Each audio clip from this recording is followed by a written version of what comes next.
भानगढ़ किले को भारत में सबसे भूतिया जगहों में गिना जाता है। ये सबसे बड़ा अनसुलझा रहस्य है। इस बात में कोई भी संदेह नहीं है कि अलौकिक से जुड़ी कोई भी कहानी हमारा ध्यान अपनी ओर आकर्षित करती है, और भानगढ़ का किला उसी विचार को दर्शाता है।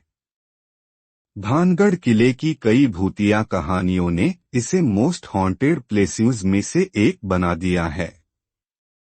पर्यटक यहाँ एक अलग अनुभव करने के लिए आते हैं। दूसरों को भानगढ़ किले की कहानी से जुड़े रहस्य के बारे में ज्यादा जानकारी नहीं पता है। यदि आप उन्हीं यात्रियों में से एक हैं, तो आपके लिए इस स्थान की यात्रा करना और स्वयं इसका पता लगाना चाहिए। ज्यादातर लोगों का मानना है कि भानगढ़ का किला भूतिया है और भानगढ़ के रहस्य को बढ़ाने में मदद करने वाली कहानियों की कोई कमी नहीं है। सूर्यास्त के बाद किले में प्रवेश करना बहादुरी के कार्य से कम नहीं है, क्योंकि इसे असामान्य गतिविधि का केंद्र माना जाता है, और भारतीय पुरातत्व सर्वेक्षण ने लोगों को रात में भानगढ़ किले में जाने पर रोक लगा दी है। भानगढ़ की कई कहानियों में से जो स्थानीय लोगों को मनाना है कि सबसे लोकप्रिय सम्राट माधो सिंह की है, जिन्होंने गुरु बालूनाथ की स्वीकृति प्राप्त करने के बाद शहर का निर्माण किया था, जो एक तपस्वी थे जो वहां ध्यान किया करते थे।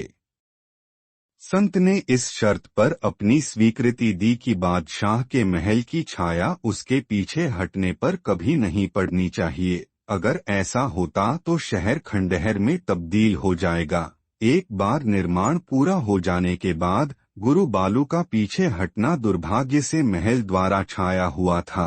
संत के क्रोध को झेलने के बाद भानगढ़ तुरंत एक शापित शहर में बदल गया, और इसे कभी भी दोबारा नहीं बनाया जा सका, क्योंकि इसमें कोई भी संरचना जीवित नहीं रह सकी। यह ध्यान रखना दिलचस्प है कि गुरु बालूनाथ की समाधि अभी भी खंडहरों के बीच पाई जा सकती है।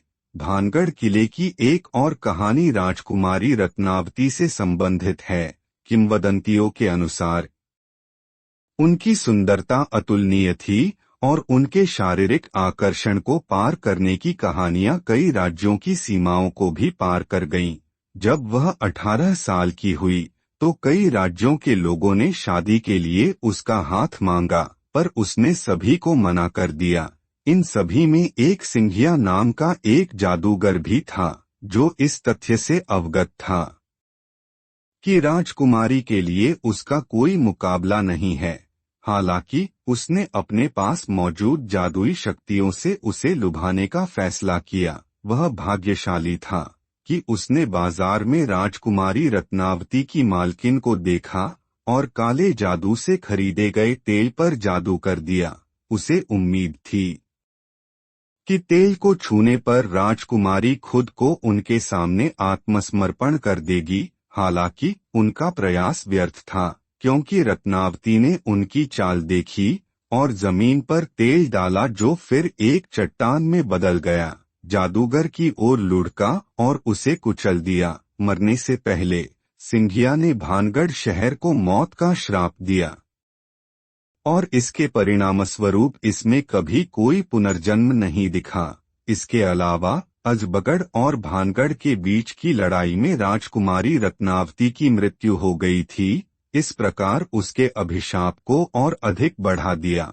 हालांकि उम्मीदें कभी खत्म नहीं होती हैं, क्योंकि कई स्थानीय लोगों का मानना है कि वह एक अलग रूप में लौटेंगी।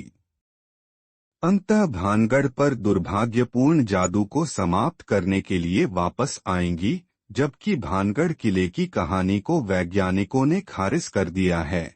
लेकिन ग्रामीणों को यह विश्वास करने से कोई नहीं रोकता है कि यह एक भूतिया जगह है।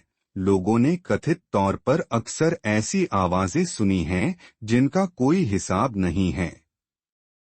स्थानीय लोगों का दावा है कि उन्होंने किले से महिलाओं के चिल्लाने और रोने, चूड़ियों के टूटने और अजीबोगरीब संगीत की आवाजें सुनी हैं। ऐसे कई उदाहरण हैं जहां भानगढ़ किले से भूतिया छाया और अकथनीय रोशनी के साथ एक विशेष इत्र निकल रहा था। कुछ लोगों ने एक अदृश्य सत्ता द्वारा पीछा किए जाने और यहाँ तक कि थप्पड़ मारे जाने की अजीब अनुभूति महसूस की है। ऐसा माना जाता है कि यदि कोई व्यक्ति सूर्यास्त के बाद किले में प्रवेश करता है तो वह कभी भी इससे बाहर नहीं आएगा। इसलिए शाम के बाद दरवाजे हमेशा बंद कर दिए जाते हैं और रात में भानगढ़ किले में प्रवेश बिल्कुल वर्जित है। क्या भानगढ़ किले की सभी कहानियां तथ्यात्मक हैं या कल्पना के अजीबोगरीब अंश हैं? क्या वाकई भानगढ़ का किला भूतिया है? कोई नहीं कह सकता। तो दोस्तों, आपको ये कहानी कैसी लगी कमेंट करके जरूर बताएं। और अगर आप चैनल पर नए हैं तो चैनल को सब्सक्राइब कर बेल आइकॉन को जरूर दबाएं, जिससे आपको ऐसे ही और वीडियो का नोटिफिकेशन सबसे पहले मिल जाए। धन्यवाद।